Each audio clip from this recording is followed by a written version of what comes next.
Torag. Aim high, plan well, and strike while the iron is hot, for unprepared metal shatters from a hammer's blow. An excerpt from Hammer and Tongs, the forging of metal and other good works.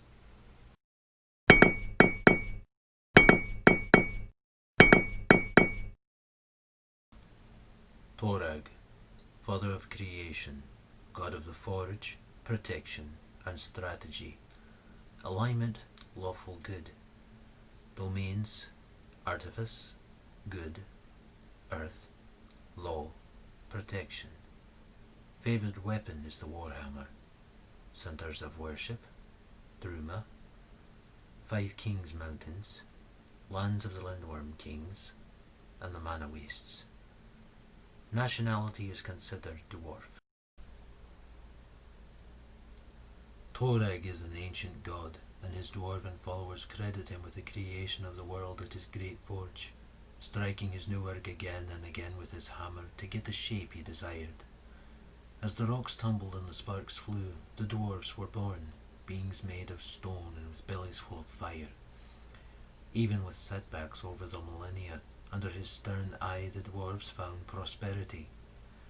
Torag is a hard and proud patriarch, a distant but loving father.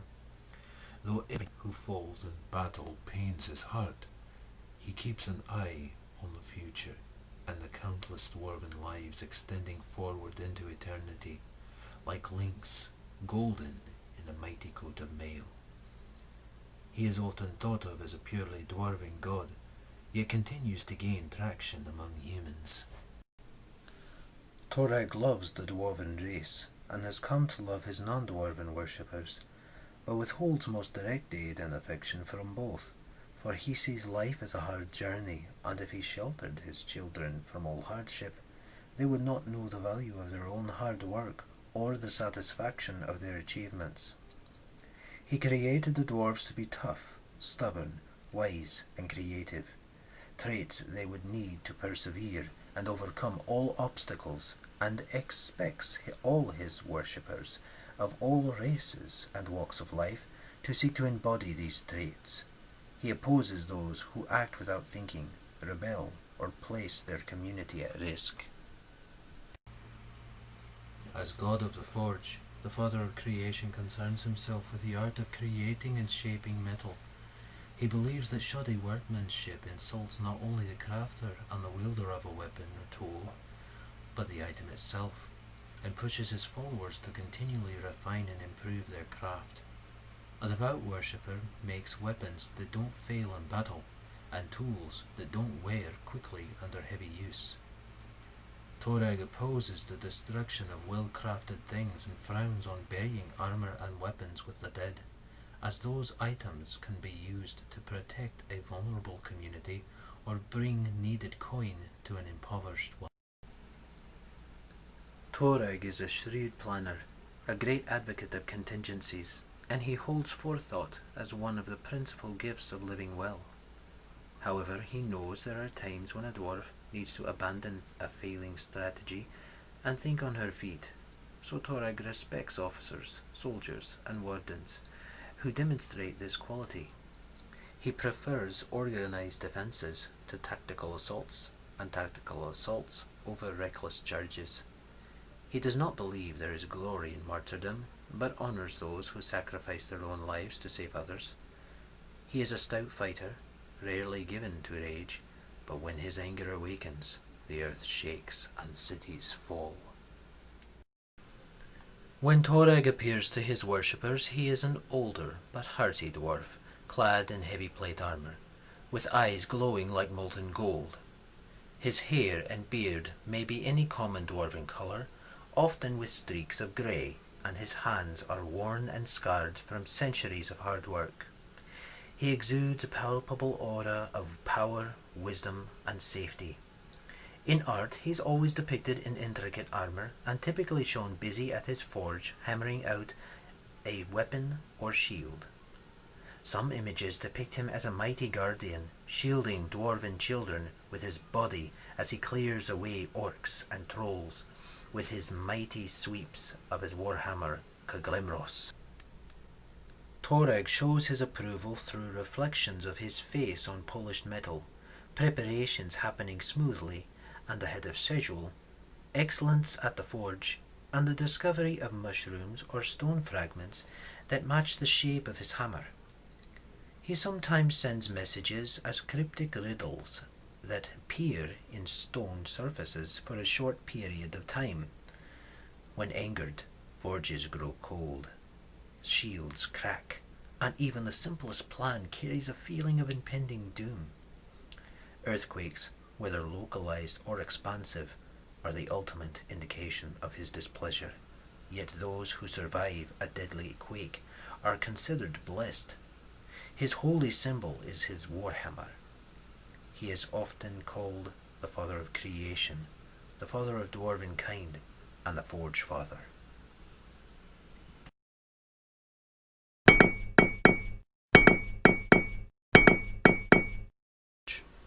Most of Torag's worshippers are dwarves, but he has human followers as well. He's particularly venerated in Derma, where overlap with the Dwarven culture from the Five Kings Mountains is common, and in the lands of the Lindworm Kings, where community cohesion is vital for survival in a severe environment. Larger communities are served by Dwarven priests, though some smaller communities and settlements make do with human priests. Priests create and maintain the armor and weapons of the faithful, build defenses for their settlements, and instruct militias in the use of weaponry and tactics for proper civil defense. Lay artisans garner respect within the church, especially skilled smiths. Likewise, tactically minded laity of the community are welcome to give their suggestions to the temple priests, though they are not conventionally given any sort of official role in the religious hierarchy. Typical worshippers of Torag include smiths, soldiers, officers, rulers, and scouts. They craft tools and weapons for their community, watch territorial borders, keep streets safe, plan and build defenses, and train others to forge and to protect for their people. They're stable, dependable, conservative, loyal, and diligent. Temple worship services take place at the central forge, with the high priest leading the ceremony and other priests assisting at the anvils.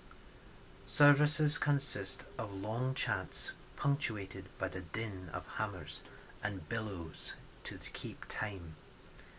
These services might incorporate actual crafting, the products of which may be sold to traveling merchants to support the temple, or given to needy members of the community. The faithful of Torag consider burrowing animals and those that dwell in caves and mountain areas sacred, and eat them only when starvation is the only other choice. Flying creatures that live underground, however, in particular bats, mobats, and skavelings, are even seen as unclean abominations, and many members of the faith insist on performing ablutions or conducting a minor purification ritual after touching or being touched by such creatures. Torag strongly encourages his followers to marry, and it's common for his servants to marry other priests from the same temple in union arranged by the high priest. He also encourages his followers to have or adopt children, but given that dwarven couples might go decades without conceiving, his plan is long-term, like much of this god's work. In some communities, it is traditional for an unmarried priest, especially an older one uninterested in physical marriage or far past reproductive age, to be spiritually betrothed to a named celestial servitor associated with that community, such as a chalkust.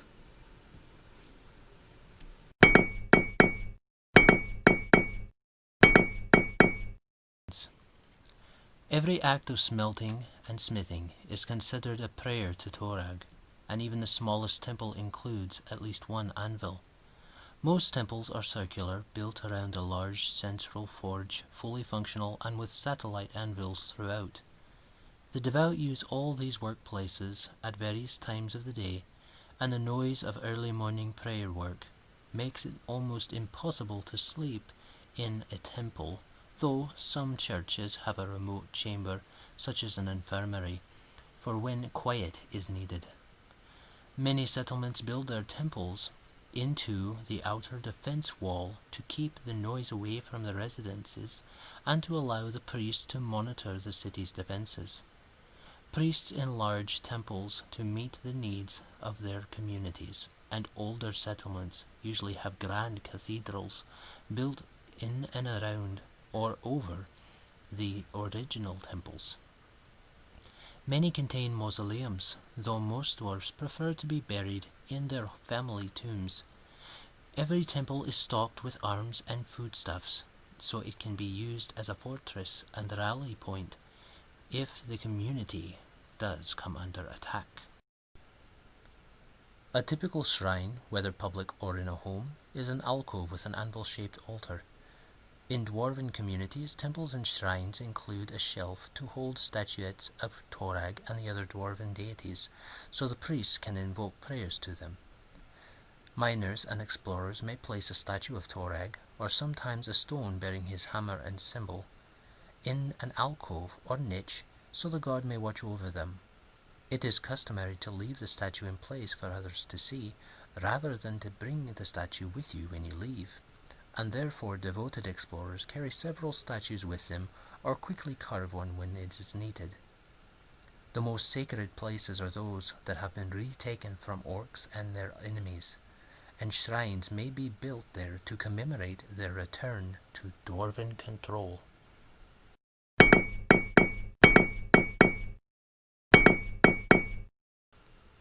Torag is not a god of half measures. Priests either accept his doctrine as it is, or come up against the unyielding wall of dwarven tradition. They are expected to remain orthodox in all ways, and offer every action in service to their goals: the safety of their people, the defeat of their enemies, and the production of useful and sturdy tools for civilization. Life is a precious gift, and every breath taken should have purpose to it, even if that purpose is simply enjoying the company of friends and a mug of ale. Though most of Torag's followers are clerics, fighters, cavaliers or paladins, the church also welcomes bards, as the faithful need someone to remind them of dwarven history and heroes so they can emulate their examples.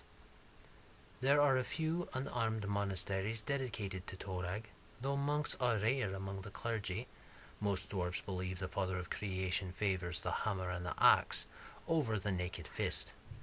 Barbarians often approve of Torag's black and white worldview and may devote themselves to service in order to tame their rage or channel it to serve their people, although they often have difficulty dealing with the strict hierarchy and precise tactics of the church. Torag's inquisitors search for weaknesses in the walls and other defenses, root out cheats and thieves that undermine the safety and prosperity of the community, and watch for the influence of Droskar. They remain alert to the presence of kobolds, goblins, and orcs, and also train common folk in the best tactics for defeating those common enemies. Every priest undergoes at least a small amount of training in some kind of smithing, as well as engineering to better construct defenses, and history to learn battle tactics from famous leaders. Several military orders pledge themselves to Torag's service. Whether human or dwarven, these knights have little use for needless ceremony common of other knightly orders, and speak only when necessary, though they usually still relax and allow themselves to laugh in the company of friends and family. When the time comes to act, they do so without hesitation, placing themselves between their people and danger, warhammers at the ready. Each morning a priest rises early to stoke the coals of the temple forge, and then prepares breakfast while the forge reaches a suitable temperature. After eating, the priest does a little short-term work at the forge or anvil as a morning prayer, such as smelting a few chunks of ore or hammering a metal bar into a more useful shape for an apprentice or another priest to use. The priest prepares spells during this meditative, repetitive activity. After morning prayers, the priest leaves to pursue his assigned duties, which may be at the forge or anvil or elsewhere in the settlement.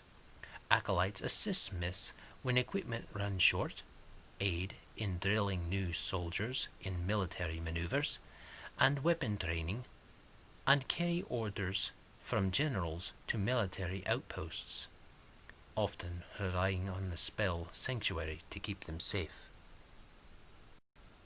Most priests work as smiths for governmental or military organizations.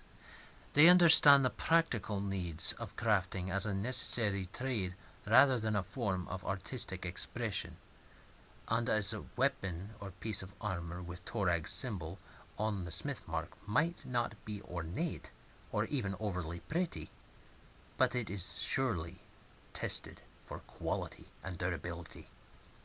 Priests who aren't inclined to work at the forge, anvil, or architect's desk all day gravitate toward leadership positions, which they can use their knowledge to direct others in the battlefield or city walls, whipping them into shape and maintaining discipline. In a fortress with a priest of Torag serving as a steward, guards never sleep on duty. Torag's clergy take their responsibilities seriously and are deeply involved with their communities. When they take up adventuring, it is with the goal of bettering their communities in some way. They expect to lead, or at the very least be consulted on decisions, and can be expected to have a contingency plan ready at all times. This need for everything to be properly planned may lead them to act like judgmental parents or bark at their companions about how careless an act might be and could endanger everyone. But few can argue with the quality of their preparation and organization. They don't like to be idle and prefer to keep their hands busy even while resting, braiding leather cords into thicker strands, perhaps for use as a cover of a weapon hilt, or inspecting a bag of crossbow bolts and their heads for flawed units that need reforging. A typical adventuring priest is familiar with crafting, military hierarchy, and basic troop defense strategies. The church is organized like an army, with clear ranks and a chain of command. The High Defender is leader of the overall church, presiding over the faithful from the fortress temple known as the Forge of Torag in Highhelm. The heads of individuals' temples serve collectively as his military council, though in practice this means his council is usually composed of temple leaders from the nearest settlements. The church grants promotions and awards for excellent strategic ideas, heroic acts in defense in battle, and innovations in forging, smelting, and other crafting. Many settlements have the priesthood of an official part of the city guard, though priests are only required to follow orders from lay officers in times of civil defense.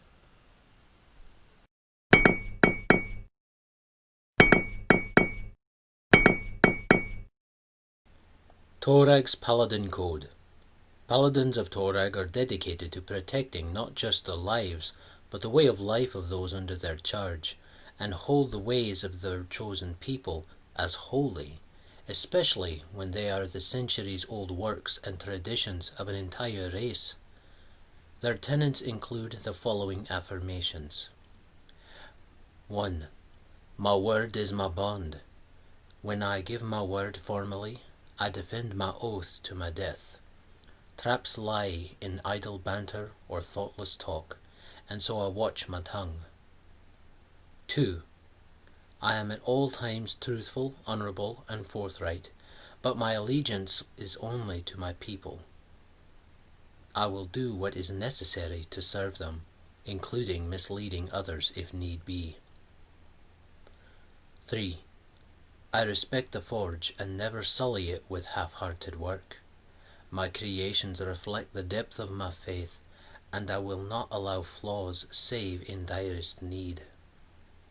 4. Against my people's enemies I will show no mercy.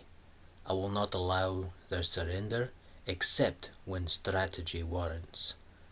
I will defeat them.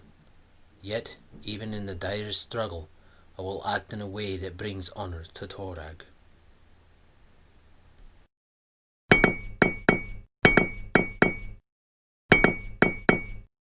When one adventures in the service of Torag, she does so not to seek glory or honor, but because that is believed to be her true place in life.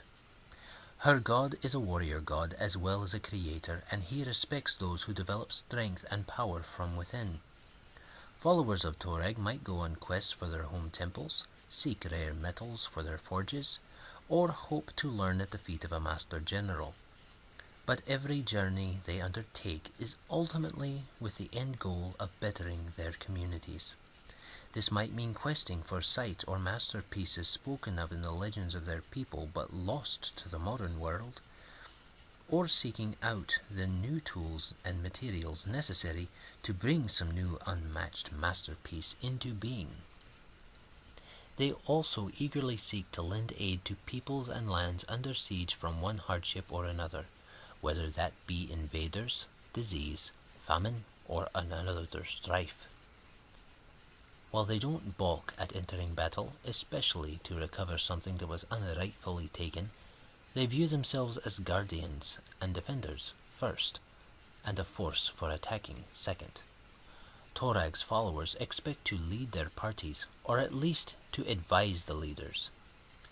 If their party's leaders don't make adequate plans, then Torag's followers will provide contingency plans, as Torag would expect nothing less. They seek peace within the groups that they represent and exist in, even if there must be a hammer that forges that peace from stubborn steel. As such, they have little patience for selfishness or greed, believing that if any member of the band or a community suffers, all the members suffer.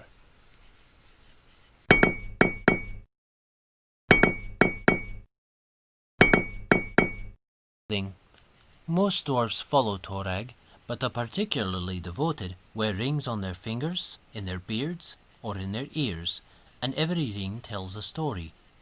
Each is marked with Torag's symbol as well as with the indications of how the bearer earned it: service to a friend, fealty to a lord, discovery of a new metal vein, and so on. Formal dress for clergy is work-worn and knee-length leather smithing aprons. Many priests do not decorate this garment, but some burn symbols into the leather to adorn it with studs, rivets, plates, or badges of steel or precious metal to commemorate significant life events, such as a marriage, the birth of a child, or the completion of the priest's first set of full-plate mail. Priests also often carry blacksmithing hammers that are quite large during ceremonies. Such a hammer may be plain or unengraved, and is quite functional as a weapon. Most wear their hair long, growing elaborate braids, or facial hair to emulate their mighty god's beard. As a result, even many non-dwarven priests have a distinctly dwarven appearance.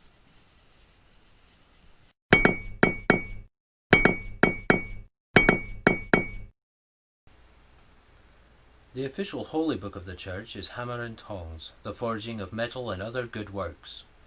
As it's meant to be used for reference near forges and in other situations where lesser books might catch fire, it's usually bound in metal, and its leather pages are coated in a flame-resistant lacquer. It includes prayers and the stories of creation and the early days of the dwarven race, the destinies they have forged, the quest for the sky, and the simple need for a community that binds dwarves together. It also gives instructions on how to shape stone, build walls, smelt base metals, and forge iron and steel, as well as basic information about various predatory monsters and how to defend against them. The oldest copy of the book in the particular community, typically the one used in the main temple, includes a record of when the settlement was founded, which families or clans were involved in its founding, and other notable events in its history.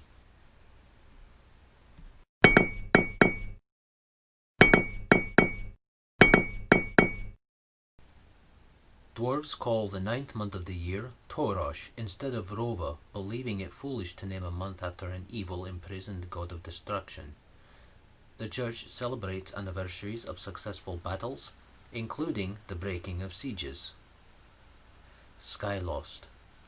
Dwarven communities with ancestral ties to one of the lost sky citadels, such as those who can trace family lineages back to the citadel's founders, mournfully mark the date of its loss.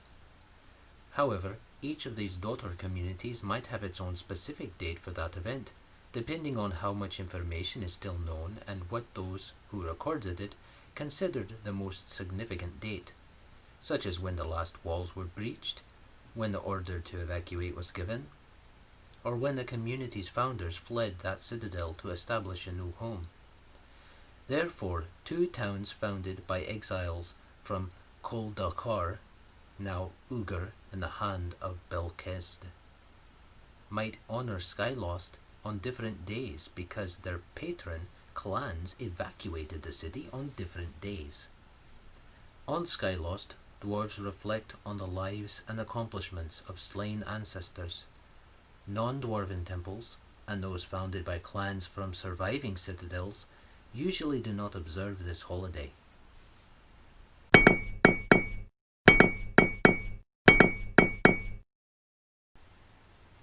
Since Torag is a teacher of craft and strategy, over thousands of years his mortal students have created phrases to impart his wisdom to the next generation.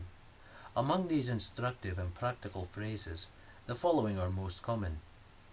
The hand with a hammer shapes the future. Craft and invention allowed dwarves and other civilized races to expand across the world. The artisan's mind thought up the first spear and hammer, the smelting of bronze and steel, and the construction of castles, clockworks, and even gunworks. Without these inventions, the civilized races would be like goblins, huddling in the mud, fearing knowledge, and worshipping simple concepts like fire and rocks. Hops and water is not beer. Inferior workmanship and anything less than one's best effort are unacceptable to followers of Torag. No self-respecting dwarf would call a cup of hops and water beer, as such a thing is unfinished and unpalpable. And so no skilled weaponsmith would call a poorly-made hammer a true weapon. Apprentices call unfinished items by nicknames. For example, a hammerhead is a slug, to avoid their teacher's reprimands, and an apprentice known for making frequent mistakes is often called a hopswatter, in reference to this phrase. Among some, this phrase is altered to hope and water is not beer. Let them break upon our shields. Though Torag is a war god, he would rather protect his followers than seek and destroy their enemies, and encourages his people to always have a safe retreat. The power of a strong defensive position has forced countless armies to give up after besieging an impenetrable fortress. In some clans, this phrase is rendered as against our walls instead of upon our shields.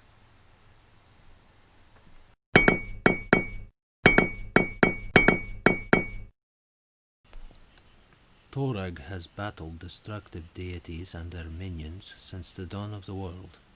In particular, Robogug's spawn have long seethed and squirmed in the deeper corners of the earth, drawing Torag's ire. Despite their shared loathing for the rough beast, however, Torag's followers find Serenray's worshippers too forgiving and too devoted to the sun, both of which are seen as weaknesses by the long-lived underground-dwelling dwarves. The Father of Creation and his craft-inclined worshippers respect Abadar for the adherence to law and commerce, and Irori for his discipline. Torag likes Caden Caelian's humour and love of ale, and respects Eomede's martial prowess and devotion to order and good. He gets along well with Erastil, perhaps the only other deity more curmudgeonly than he is. Torag is the head of the Dwarven pantheon, an extended family of gods and goddesses largely unknown to the outside Dwarven communities, and which are rarely worshipped individually. Rather than playing directly to these other deities, dwarves ask Torag to intercede with the other gods on their behalf, as the members of their pantheon differ from him to accept matters that lie entirely in their jurisdiction.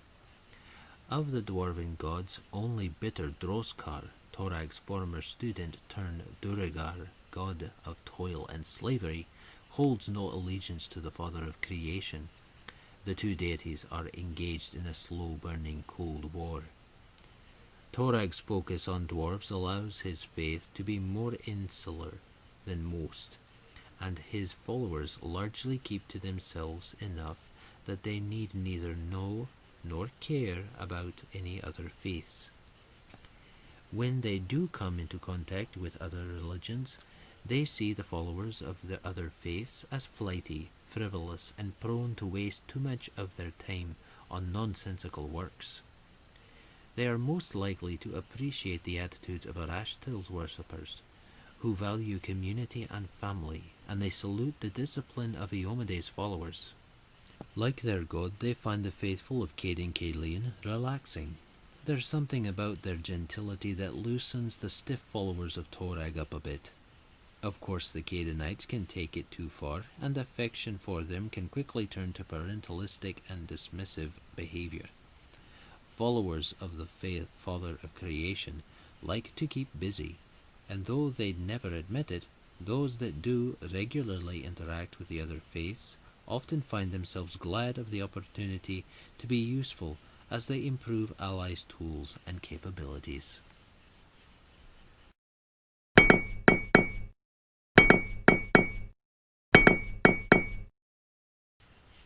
The way the Father of Creation tells it, the Dwarven pantheon has always called heaven home. They did not arrive from elsewhere like other gods. Rather, when they first chiseled their way to the surface of the outer sphere, much like the same as their mortal children did in the material plane, they found themselves in heaven, having already been inhabiting the mountain's interior.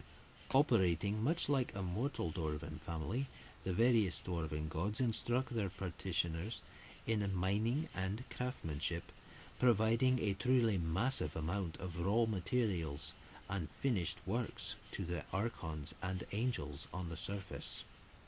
They also defend the plane from below, guarding against those occasional incursions when abyssal hordes attempt to burrow into the plane.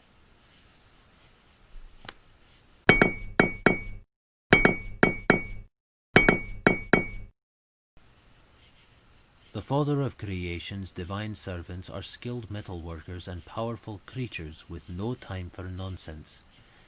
When summoned, they prefer to begin planning or take action immediately and do not take kindly to those who act rashly or succumb to pressure from reckless or chaotic allies. In addition to his servitor race, the Cholkust, the following servitors of Torag answer to Planar ally and similar calling spells from the faithful. Ambassador Zurin, a unique azure noble. Clad in blazing brass armor, this imposing azure noble sports rippling muscles and a broad flame-red beard. He enjoys studying tactics, whether on the battlefield or at the diplomat's table, and uses his knowledge to outmaneuver forces of superior numbers or magical power. He is on good terms with various fire elementals of note, but dislikes Ifrit. He will negotiate with them if necessary, but gets a wicked glint in his eye if he ever is offered payment, and includes a contract for their services. Hrilga, Shield Maiden. Unique celestial werebear. A skilled cavalier, this yellow-haired dwarf is bright metallic gold fur in her hybrid and bear forms. Though comfortable giving orders to soldiers, she prefers to lead the charge, relying on her martial skill, supernatural resilience, and tactical knowledge to carry her allies to victory. The Grand Defender. Appearing like a massive dwarven golem crafted from iron, this creature serves as Torag's herald.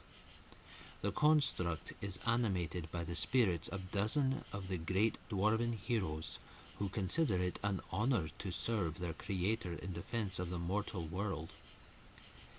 The spirits within the Grand Defender retain all their mortal memories and knowledge, and when in the mortal world, they have been known to call out through the herald to old friends, relatives, or offspring with an unexpected familiarity and affection. Mortal dwarves have been known to ask the Grand Defender for lost secrets of forging and engineering, and the hero spirits have Torag's permission to pass on this lore as long as doing so does not hinder the herald's purpose for the visit. Other dwarves hope to speak with the dead ancestor in order to pay respects, apologize for their some old offense, or recount a descendant's achievement. Stone River. Unique Belite. This beefy brute of a Belite is only marginally smarter than others of its kind, but it obeys Torag's will and has a ruthless cunning that lets it function like an expert hunter and tracker. It is immune to fire and can burrow through lava as easily as it does earth. Its favorite activity is crunching Duragar bones, but it would love to be offered an evil halfling for a meal. Hello everyone. I hope this video has helped you kind of flesh out a little bit on your Toragdan characters and get a better understanding of the mindset of someone that is a servitor of Torag. Up next, we'll discuss things pertinent to your Serenite characters. But for now, have a great day, God bless, and enjoy.